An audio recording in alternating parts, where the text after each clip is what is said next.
Quiero empezar solamente con un comentario para recordar la importancia del Éxodo, como hemos dicho. He predicado de esto durante Cuaresma y Pascua vez pasada, pero es muy importante que como Edén, que es importante entender como la caída y como Dios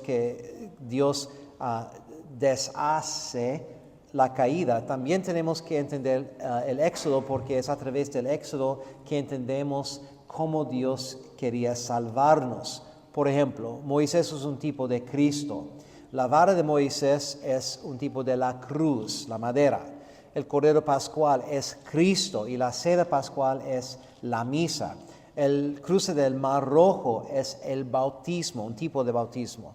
El maná que estudiamos esta semana es la Eucaristía. El monte Sinaí es el monte de Sión, donde Jesús murió, y la Jerusalén celestial. El arca de la alianza es un tipo de la bienaventurada Virgen María. Josué es un tipo de Jesús.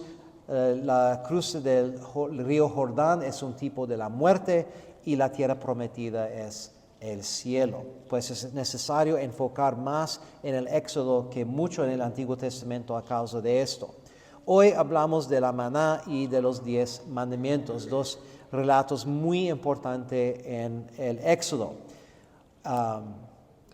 Para entender maná, solamente tienen que leer el Evangelio según San Juan capítulo 6, donde Jesús habla de maná, de Moisés, del Éxodo, y cómo la Eucaristía es el cumplimiento de este tipo de la maná, este pan en el desierto.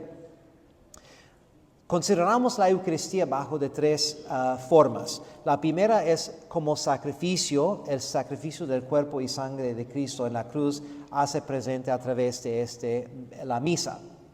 En segundo lugar tenemos la Eucaristía como alimento, como comida, right?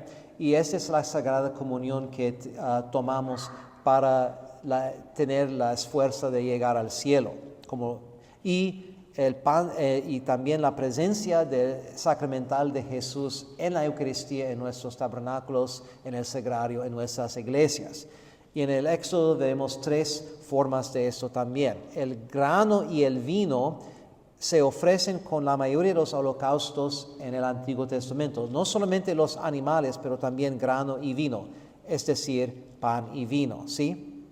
Eso es el sacrificio. El maná es el pan que sustentó a los israelitas en su viaje, como la Eucaristía nos alimenta en nuestro viaje, en nuestra peregrinación al cielo. Y el pan de la presencia, es decir, 12 hogazas de proposición que se guardaban en el patio interior del tabernáculo en una mesa de oro, es la presencia real de Cristo en nuestro sagrario, en el Santísimo Sacramento. Otro hito del Éxodo es la ley dada por Dios a través de Moisés a los israelitas. Aún había muchas leyes, en general se agrupaban en 4 áreas: leyes sacrificiales, alimentarias, morales y civiles. Right? Y bajo de esos 10 mandamientos tenemos las leyes esenciales. Hay muchas leyes en el Antiguo Testamento y hay muchas leyes morales en la ley de Moisés, pero caen bajo de estos 10 mandamientos. Podemos entender toda la ley de Dios bajo de estos 10 mandamientos, porque cualquier otra ley es una forma de uno de estos 10. Hay diferentes listas en la Biblia. Nota que la lista de 10 que todos, ojalá, tenemos memorizados de los mandamientos no es directamente de la Biblia, o es decir, no es todas las leyes en la Biblia. Es una fórmula catequética que resumen las leyes. Obviamente vienen de la Biblia palabra por palabra, pero estos 10 no están los únicos leyes en la Biblia. Es una forma catequética para recordar toda la ley de Dios.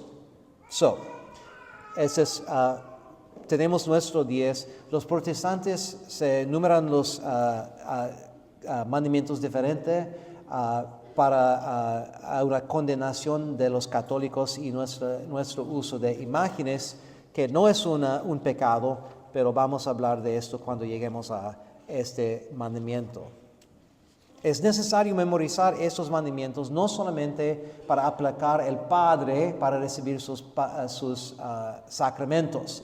La razón por qué el Padre, porque las monjas, porque sus maestros y padres quieren que memorizan estos, es para vivir estos mandamientos. Y cuando no vivimos, cuando pecamos, de reconocer estos en nuestro examen de conciencia que debemos hacer cada noche antes de ir a la cama con un acto de contrición.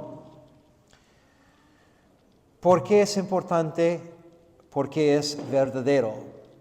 Pero los mandamientos también son importantes porque nos enseñan a amar.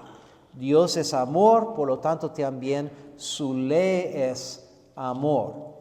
Él nos enseña a amar, mostrándonos cómo es el amor en la práctica y cómo no es. Los mandamientos nos enseñan el amor. ¿Por qué hay tantos mandamientos, Padre? Porque tenemos muchas opciones de pecar, porque hay muchas posibilidades de pecar. Pues es necesario enseñar cuáles son pecados y qué no son pecados. Eso es porque hay muchos.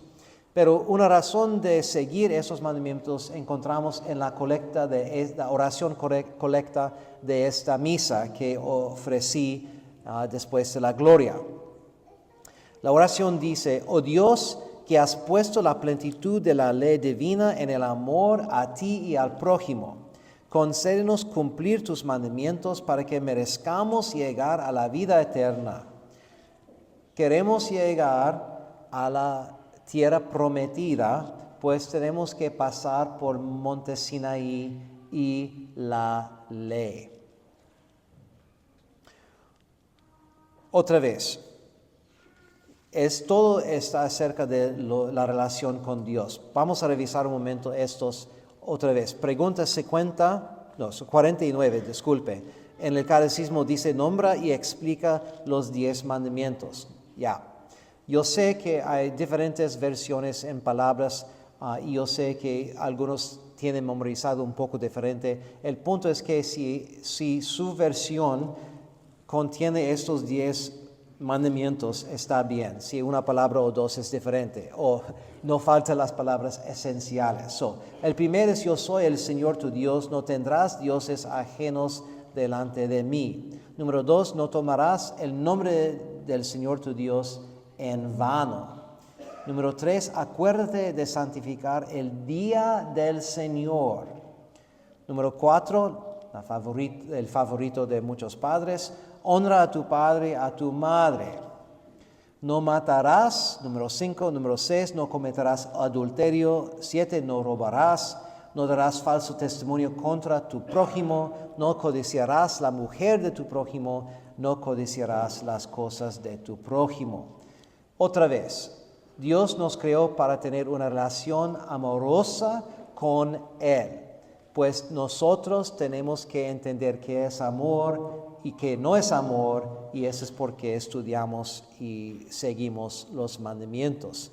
Hoy vamos a terminar con un comentario en el 8º mandamiento, que es parte de la lección de hoy. No darás falso testimonio contra tu prójimo. Obviamente, la más básica ofensa contra este mandamiento es mentir. Pero hay mucho más, porque este mandato es acerca de la verdad. La verdad es el tema de este mandamiento. En cualquier manera que podemos ofender a la verdad es un pecado bajo de este mandamiento. Mentir, obviamente. Presumir, alardear, adular, hipocresía, exagerar, ironía, sarcasmo, dañar injustamente el buen nombre de otra persona, ya sea revelando defectos verdaderos y ocultos, que es detracción, o contando defectos falsos, que es calumnia o defamación, chismoreando o difundiendo rumores. Criticar a los demás, escuchar con placer las críticas a los demás. Chismorear, deshonrar injustamente a otra persona en su presencia. Juzgar precipitadamente, es decir, creer firmemente sin razón suficiente que alguien tiene algún defecto moral. Revelar secretos, publicar secretos deshonrosos sobre los demás, aunque sean ciertos. Negarse o restarse la restauración del buen nombre que se ha manciado. Acusaciones infundadas y sospechas sin fundamento. Otra vez, todos estos son ofensas contra la verdad. Dios es la verdad misma, y cuando infringir el octavo mandamiento es una ofensa directa contra Dios. La mayoría que confiesen este pecado en el confesionario no mienten por malicia, ojalá, sino por cobardía y vanagloria, porque no quieren que otras personas entiendan sus pecados, saben sus pecados, porque no quieren el castigo de no cumplir su trabajo, su tarea. ¿Ok? Esa es cobardía. No debemos evitar la verdad. Si hemos hecho, tenemos que aceptar nuestra culpa. Los jóvenes y niños y también los adultos. Ninguna reputación que se obtenga mediante una mentira merece la pena. Bueno, otra vez, el propósito de todas las cosas es nuestra, come on todos, unión con Dios por Jesucristo a través de su cuerpo místico, que es la iglesia. All right, todos por favor, all right. Yo sé que muchos saben y no están contestando porque los demás van a contestar. No, todos, all right. Tenemos que enfatizar esta realidad. La unión con Dios es el propósito de todo. Esa unión para los bautizados se ve perjudicada por el pecado. Que todos examinemos bien nuestras vidas para erradicar todo pecado, de modo que podemos recibir lo más dignamente posible el maná celestial hasta que alcancemos la tierra prometida celestial y vivamos esa unión perfectamente sin límites por la eternidad.